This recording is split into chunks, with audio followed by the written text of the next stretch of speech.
Bonjour à tous. Avez-vous des dettes? Est-ce que vous croulez sur les dettes? Est-ce que pour vous, la fin du mois équivaut au 5 du mois?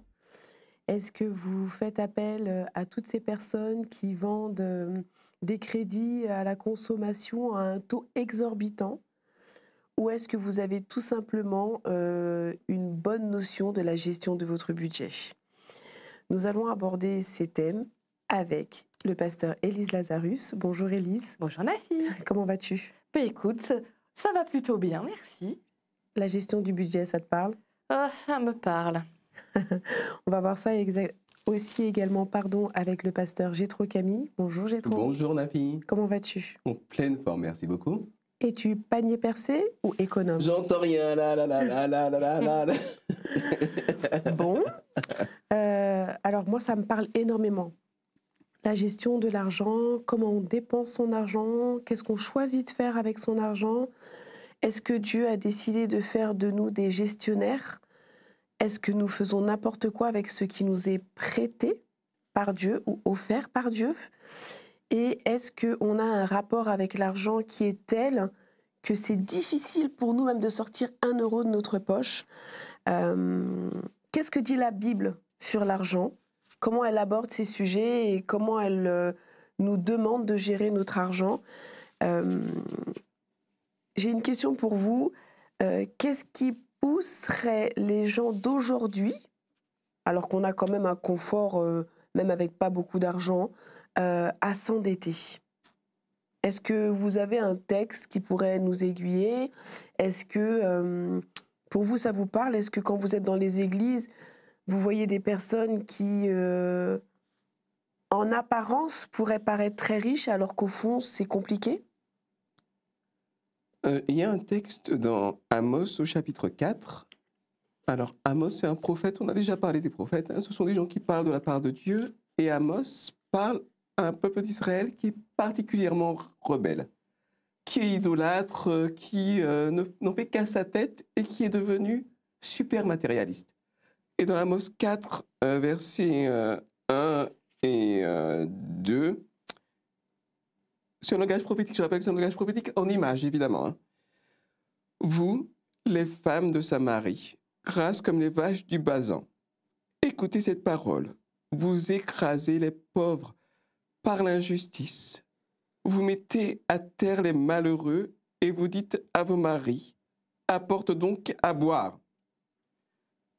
Le Seigneur Dieu a fait ce serment aussi vrai que je suis le Dieu saint. Le jour arrive où des gens vous enlèveront et traîneront chacun d'entre vous comme des poissons pris avec un crochet ou avec des pics pour la pêche.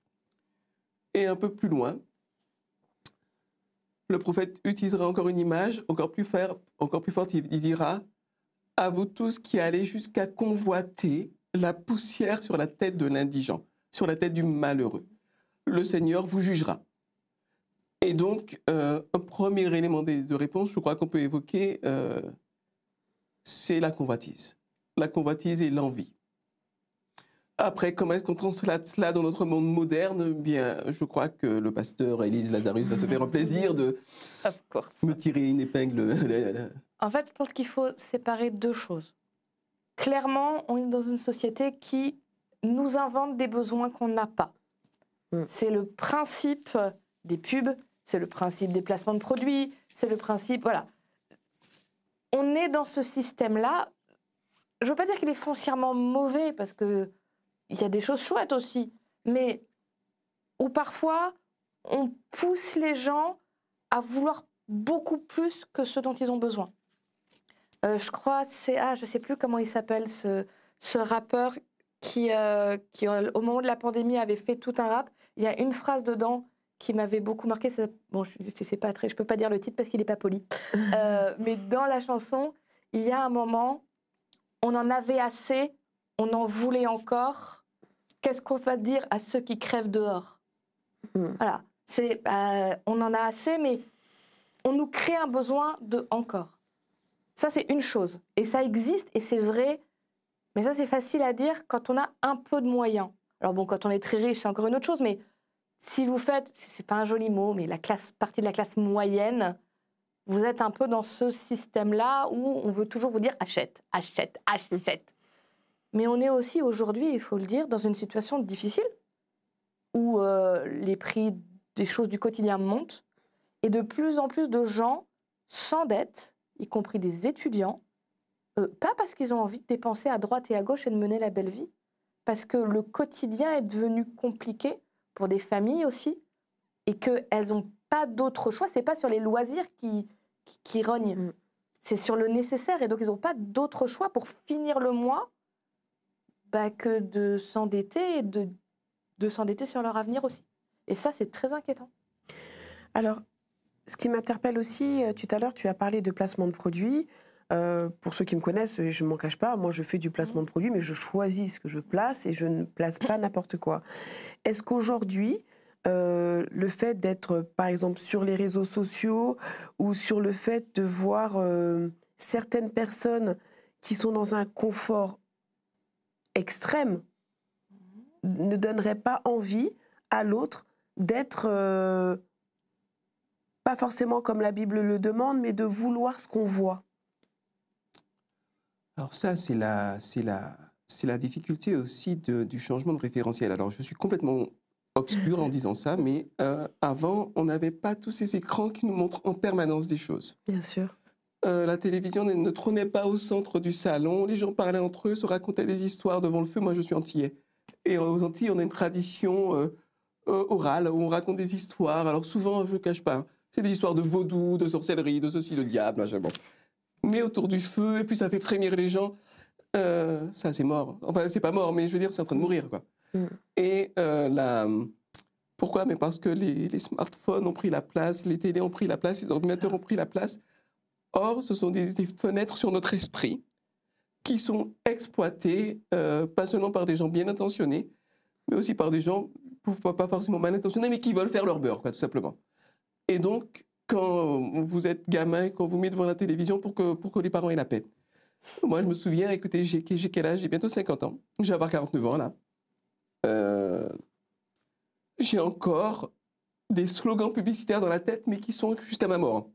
C'est beau, c'est bien, c'est... Je ne cite pas la marque parce que bon... Mais parfois, je suis dans la rue et puis je pense, c'est beau, c'est bien. Et puis je cite la marque. Enfin, voilà, c'est profond.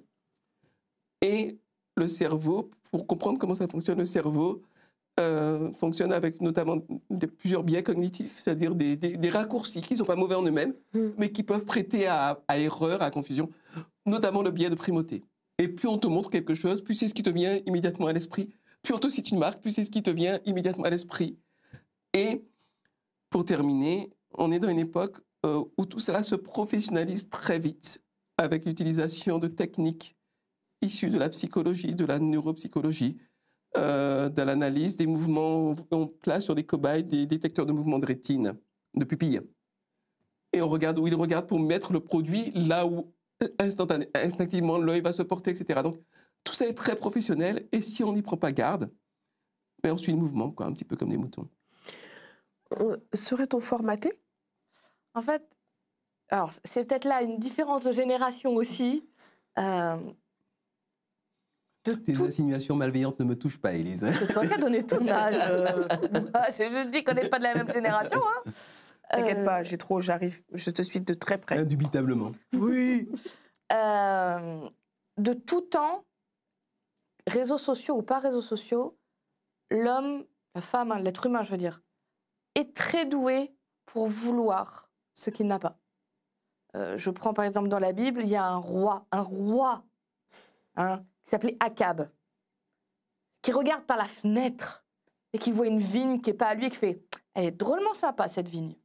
Il la veut tellement qu'il va aller jusqu'à assassiner le propriétaire pour la récupérer. Parce que le propriétaire ne veut pas la vendre parce qu'il dit « C'est la terre de mes ancêtres, je n'ai pas le droit d'après la loi, je n'ai pas le droit de te la vendre ». Et ça lui est tellement monté à la tête que il l'a fait assassiner pour l'avoir. Donc, ça a toujours existé le fait que l'humain voit, l'humain veut. Mais c'est vrai qu'aujourd'hui, avec les écrans, avec la publicité, avec, comme dit Jétro, on est devenu très doué pour titiller cette partie-là de l'être humain et de la faire grandir encore plus. Tu vois, tu disais, tu fais des placements de produits, et c'est pas un secret. Tu es très clair quand tu le fais. Moi, j'ai déjà vu tes posts. Tu dis clairement, bonjour, je vous présente ça, j'aime ou j'aime pas. On aime ou on n'aime pas, hein. Mais moi, ce que je trouve beaucoup plus inquiétant, c'est par exemple, il y a une vidéo qui a beaucoup tourné, c'est des youtubeurs très connus, c'était McFly, Carlito et Squeezie. Oui. Ils ont fait à un moment une grosse vidéo pour dire années 80 ou années 90, qu'est-ce qui est mieux? Non, 2000, 90 et 2000. Qu'est-ce qui est mieux? Et ils ont placé plein de slogans publicitaires, c'était soi-disant juste pour rigoler. Sauf que les gens se sont rendus compte qu'au travers de toutes leurs vidéos, ils plaçaient régulièrement, l'air de rien, de la pub pour les produits laitiers. Il y a des yaourts partout, il y a du lait partout. Ils font revenir plusieurs fois, ils insistent beaucoup sur un fameux slogan, les produits laitiers sont vos amis pour la vie. Voilà. Et c'était sale. Parce que ça touche des jeunes, leur public il est plutôt jeune, et ça ne dit pas ce que c'est. C'est planqué. Oui, oui. Tu regardes ça 2-3 fois parce que la musique est sympa, c'est des gens que t'aimes bien. T'as fini, t'as envie d'ailleurs, tu sais pas pourquoi. Et ça, c'est un exemple, hein, mais ça a beaucoup été développé. Et ça, c'est sale et c'est dangereux parce que ce sentiment de « je veux, il faut que je l'ai tout de suite », et aujourd'hui, c'est très facile d'avoir très vite ce qu'on veut. Je vais sur mon téléphone, sur des sites qui proposent de livrer très très vite avec le sourire. J'ai instantanément ce que je veux. Et comme on n'a plus de monnaie dans la main, on ne voit pas l'argent qui part. C'est très abstrait. Hein. Il faut vraiment faire un effort pour se dire, je tiens à mon budget, attention, j'ai dépensé tant, je me le mets quelque part. Il suffit d'une semaine, on oublie de le faire. Hein. On regarde son compte, comment ça? Oh, il est passé où mon argent? Qu'est-ce qui s'est passé? Non, quelqu'un me l'a volé. Parce qu'on se dit, ah, c'est pas cher, c'est 15 €, c'est 10 €, c'est 5 €. Et ça file! Mais drôlement vite. Hein. Mais du coup, je vais me placer du côté chrétien. Moi, je suis chrétienne. Je désirerais avoir un équilibre pour mon foyer, avoir une bonne gestion financière, mais pas que. J'aimerais aussi avoir une bonne gestion de mon foyer. Est-ce qu'il y a des textes dans la Bible en quoi le fait d'être chrétienne, ça peut m'aider pour avoir une bonne gestion? L'apôtre Paul dira dans Philippiens 4, au verset, disons, 10 à 13, il dit « J'ai beaucoup de joie dans le Seigneur. En effet, finalement, vous avez pu montrer de nouveau votre intérêt pour moi. Cet intérêt, vous l'aviez, mais vous n'avez pas encore eu l'occasion de me le montrer. Je ne dis pas cela parce que j'ai besoin de quelque chose. Non, et voilà le cœur du texte qui m'intéresse pour aujourd'hui. J'ai appris à me contenter de ce que j'ai. Je sais vivre dans la pauvreté. Je sais vivre dans la richesse, toujours et partout. J'ai appris à être rassasié et à avoir faim, à vivre avec beaucoup et avec peu. Je suis capable de tout cela grâce au Christ qui me rend fort. » Et donc, je crois que l'apôtre Paul montre une voie qui est vraiment intéressante. C'est la voie de la joie qui ne dépend pas du montant qui est sur mon compte en banque ou bien des biens matériels que j'ai pu accumuler. Je peux donner un petit témoignage parce que moi, je suis technophile.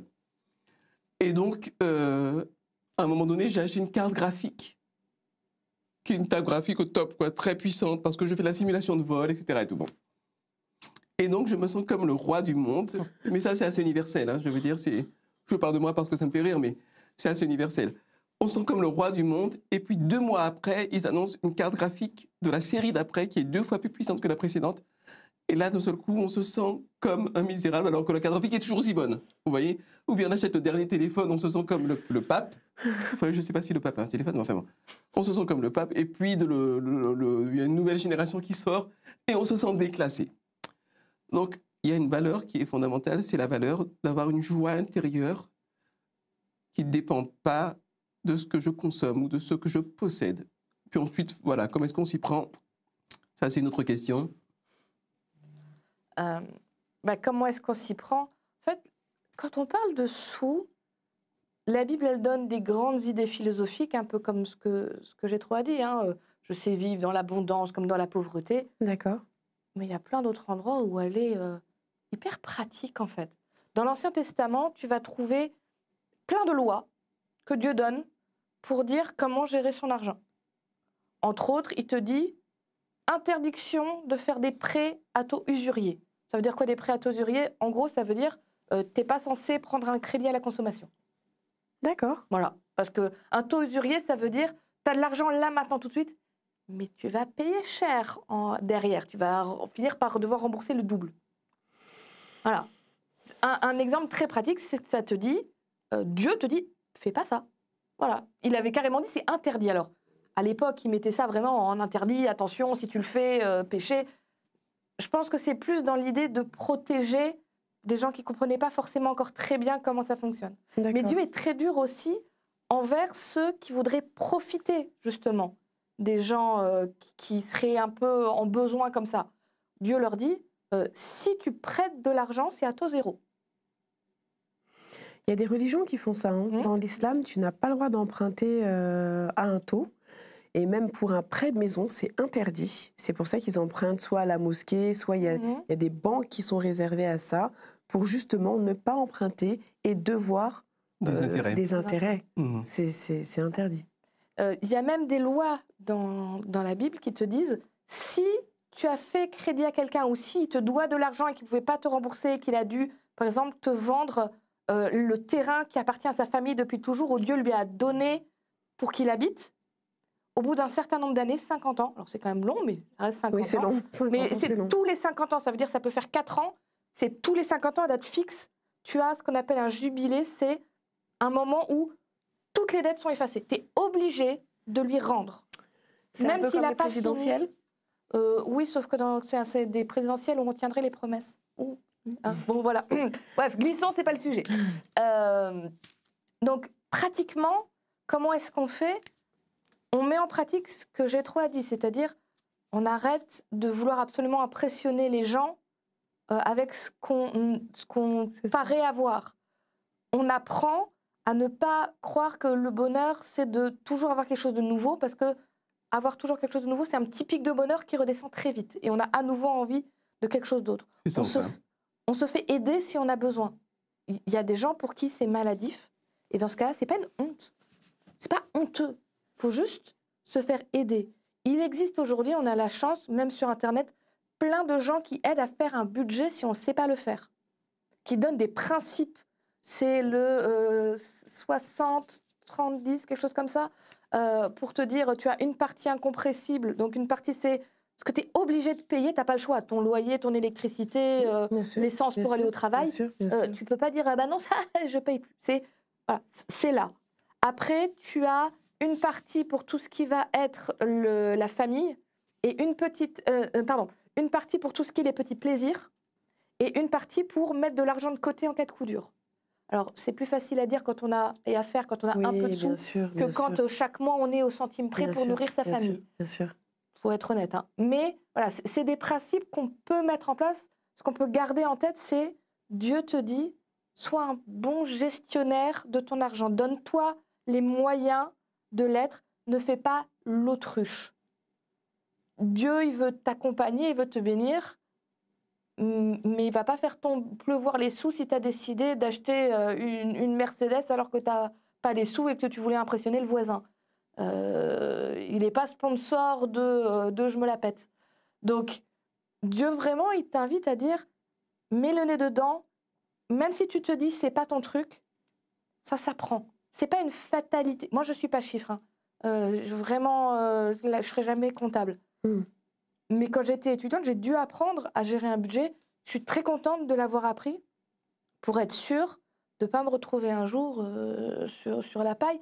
Et en plus, pour pouvoir, dans le budget que je prévois, avoir une petite partie de choses que je peux faire pour les autres. Si quelqu'un a besoin qu'on lui prête de l'argent, si quelqu'un dans la rue a besoin de quelque chose, je peux, parce que je réfléchis à mon budget, je sais, chaque mois, je peux donner tant sans me mettre dans le rouge. Et l'air de rien, c'est aussi un confort de vie de pouvoir aider sans avoir la petite goutte de sueur qui coule sur le côté. Oui, et puis une phase spirituelle aussi. Bien sûr. Oui, exactement. En fait,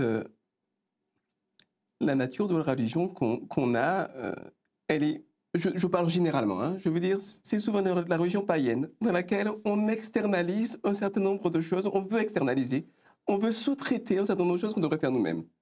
Par exemple, Seigneur, ça va pas avec ma femme, fais-la changer pour qu'elle soit plus gentille avec moi et qu'elle voit que j'ai raison. Seigneur, mes enfants sont pénibles, bon, je vais boire un coup pendant ce temps-là, s'il te plaît, change leur cœur pour qu'ils fassent un peu plus de ménage à la maison.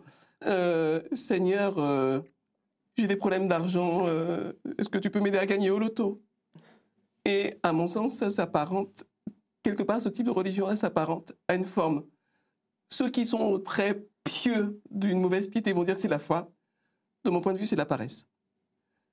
Quand on demande à Dieu de régler ses problèmes de couple, au lieu de s'y atteler avec l'aide d'un thérapeute ou en lisant des bouquins ou dans un esprit vraiment d'humilité, de discussion, quand on demande à Dieu de régler ses problèmes éducatifs, professionnels, avec son patron, au lieu d'y travailler sérieusement, je crois qu'on utilise un petit peu Dieu comme un distributeur. Vous savez, on tire sur la poignée, puis ça tombe. Quoi. Mais dans la vraie vie, ça ne fonctionne pas.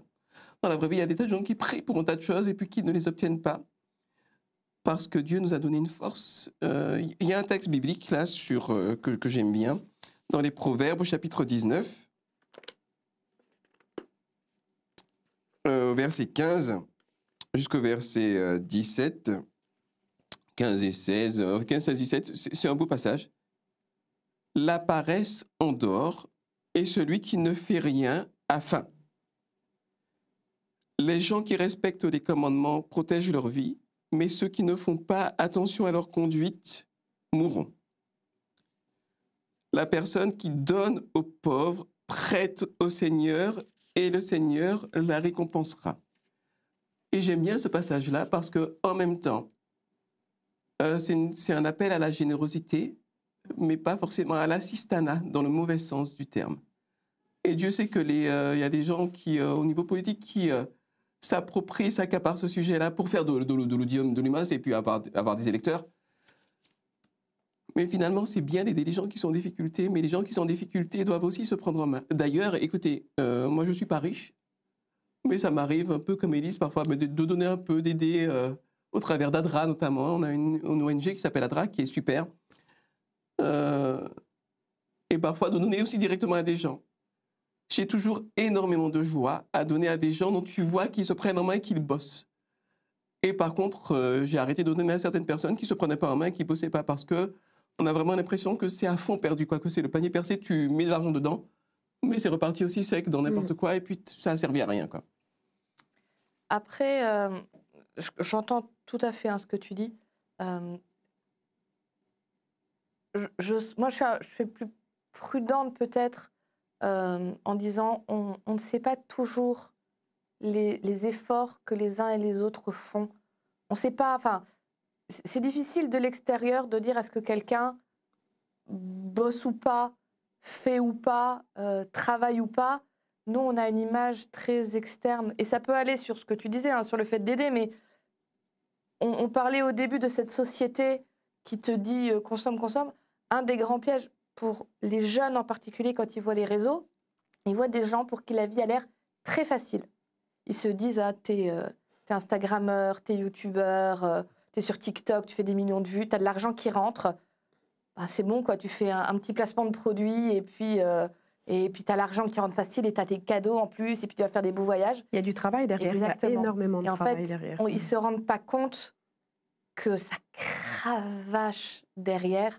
Alors, je ne dis pas que c'est comme aller à l'usine. Faut comparer ce qui est comparable. Mais il n'empêche... Oh, ça peut même être plus fatigant, hein, tu sais, de devoir être sans cesse à répondre à des commentaires. J'ai travaillé en usine, je crois que ça me fatiguerait plus de travailler sans cesse à... Après, c'est une question de constitution mentale, quoi. Mais... Probablement. Par respect pour les gens qui ont des métiers comme ça, très fatigants physiquement, usants, ou... voilà, je considère que les travails qui sont physiquement très fatigants, il faut aussi respecter la difficulté de ce qu'ils font. Mais il faut aussi respecter tous ces gens qui...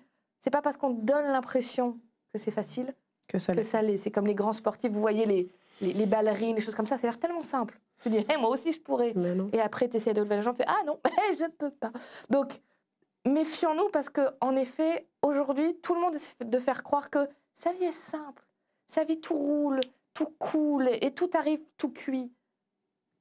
Non, quasiment pour personne. Alors, il y a des gens qui naissent avec une cuillère d'argent dans la bouche, ok, mais la plupart des gens, ils cravachent. Hein. Après, moi, je vais vous donner ma petite expérience là-dessus. Quand j'étais plus jeune, j'étais en sport-études et il y a une marque aux 3 bandes que je ne citerai pas qui avait des super survêtements en peau de pêche qui étaient très, très, très jolis et je ne voulais que ça.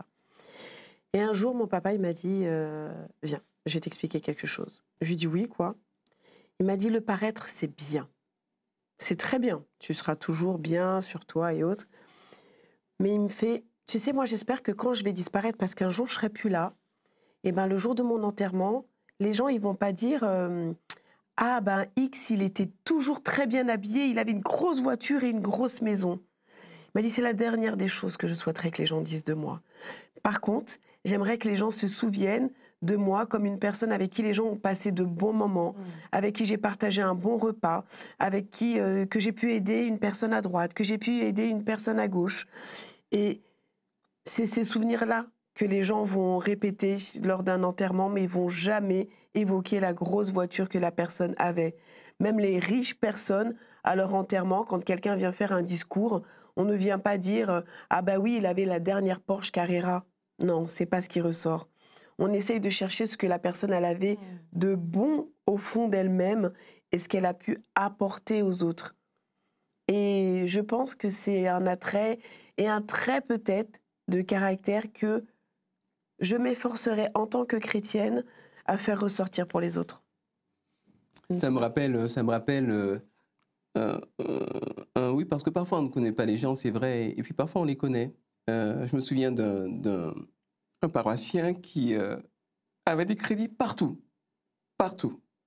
Et même pour acheter un paquet de riz dans un supermarché quelconque, il avait la carte du supermarché et il pouvait prendre son paquet de riz et puis ne payer que 3 mois après, mais il payait sur chaque grain de riz, il payait un intérêt. Et alors on a travaillé un petit peu ensemble et finalement, on se rendit compte qu'il avait une forme de paresse. Il travaillait, attention, il travaillait dur, hein, il cravachait. Mais par contre, quand il s'agissait de gérer sa frustration, il ne faisait pas l'effort. Et ça peut être un gros effort pour certaines personnes. Et quand il s'agissait de gérer son budget, ben non, parce que tu fais une autre carte dans notre supermarché. Et puis tu peux aussi te mettre à acheter du riz dans le supermarché avec ta carte. Et puis au bout d'un moment, tu te retrouves dans une situation qui est complètement inextricable parce que tu es étranglé de partout. Et c'est là où arrivent justement les usuriers. Alors le taux à usure, c'est des taux prohibitifs, des taux énormes, quoi. Et ils te disent, bon, mais écoute, je te rachète ton crédit et tu payes une petite mensualité tous les mois. Oui, c'est vrai, ils te le font, sauf qu'au bout d'un moment, pour rembourser 1 000 €, tu en auras payé 4 000, quoi.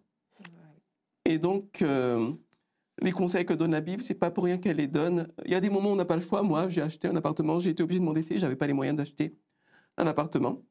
Mais il y a des moments où on n'a pas le choix, et puis il y a plein de moments où on pense qu'on a vraiment envie ou qu'on a vraiment besoin, et en fait, pas forcément.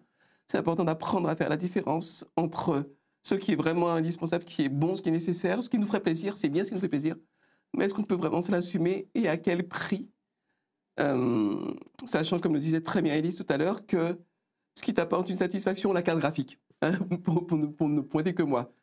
Tu sais, pendant 2 mois, tu es le roi du monde, et puis après, ils en sortent une homme, et puis l'année d'après, encore une troisième, et ta carte graphique, c'est dans la préhistoire, tu n'es plus personne. Alors que si, comme ton père, on a placé sa valeur là où il faut, et qu'on a investi là où il faut, prends pas de risque inconsidéré, on gère correctement. Du coup, si je devais conclure avec les échanges qu'on vient d'avoir, je dirais que la paresse est l'ennemi numéro 1 du chrétien qui souhaite investir au bon endroit. Qu'il faudrait s'armer de patience peut-être aussi, je pense, pour pouvoir se dire que si demain je souhaite une paire de baskets à 500 € et qu'en plus elle ne m'est tellement pas nécessaire parce qu'une autre paire de chaussures pourrait faire l'affaire, soit je m'arme de patience et puis le jour où j'ai une prime, je souhaite me faire plaisir, je me fais plaisir, soit je reçois un cadeau, bah c'est ce cadeau-là. Et aussi que les dettes à part pour un appartement ou une voiture, parce que tu as des gens qui ne peuvent pas s'acheter une voiture en claquant des doigts. Savoir où est-ce qu'on décide de prendre un crédit et savoir où est-ce qu'on décide de s'armer de patience et de s'armer de courage et d'aller travailler. Et aussi peut-être se dire que peut-être le meilleur investissement se fera en Christ. Je ne sais pas. Hein.